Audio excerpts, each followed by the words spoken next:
So why is it important for leaders to give constructive feedback?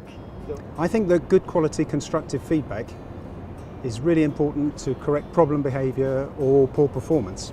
Constructive feedback helps not only the leader, but it also helps the other person to understand what's really going on and move on to towards more cooperative behaviours and also to improve performance.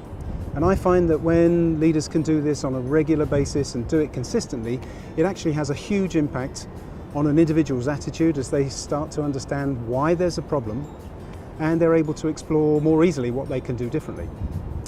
I think it's actually tough to give good feedback.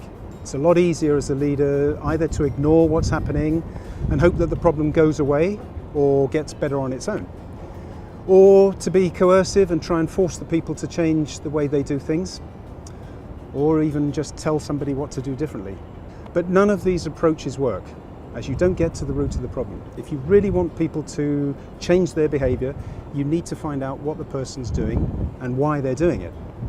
So even though giving constructive feedback can be helpful to improve performance, I often hear in my programs that it's difficult to confront people in a positive way. I find this in nearly all of the countries where I've trained, but it's a particularly sensitive issue here in Asia, where being critical is something which is generally avoided and difficult to do. So that's why constructive and not critical feedback is so much more powerful.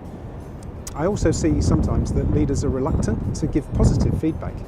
They think that somehow it's going to diminish their authority or their position.